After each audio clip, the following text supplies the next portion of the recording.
Nasrallah said Hamas's operation was 100% Palestinian in operation and execution and had no bearing on any decision or move to be taken by any other faction within the resistance axis. Since then, more than 36 senior Hezbollah commanders and some 400 fighters have been killed, largely from two units, its southern front and the Radwan unit, Hezbollah's special forces. But this week, Nasrallah's tone changed markedly. Speaking at the funeral of his deputy Fuad Shukr and after the assassination of Ismail Haniyeh, the head of Hamas's political bureau, in a bomb in Tehran, Nasrallah said, "To the Israeli army, laugh a little now, but you'll cry a lot as you don't know what red lines you've crossed.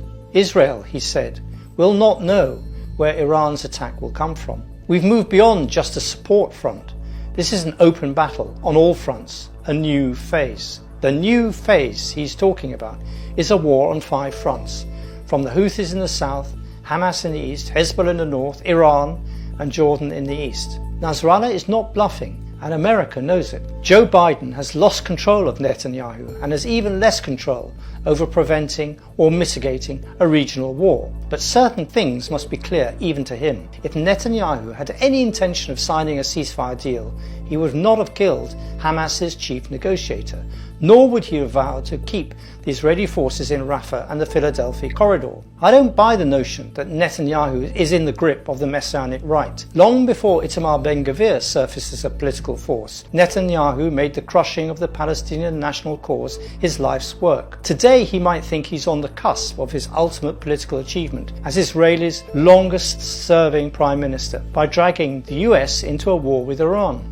Attacking Iran is by far the most important calculation in Netanyahu's brain, and it's frightening the life out of his generals. From a strategic point of view, Israel's action in killing Haniyeh is madness. Israel portrays itself to the outside world as the one functioning state in a neighbourhood of failed ones. You don't have to build a state in Israel, Netanyahu once bragged to US politicians before Congress. We're already built, but that state is showing distinct signs of failing too. Napoleon and Hitler were at the height of their powers and their respective armies had tamed Europe under their jackboots when each dictator thought it was a good idea to attack Russia. So too is Netanyahu endangering everything Israel has achieved by openly creating the conditions for a regional war and thinking that he could win. The Israeli military know the truth, that killing Haniyeh was the last thing they should be doing if they want to see any of their hostages back alive. They know how well armed the axis of resistance now is and how effective their rockets and drones are.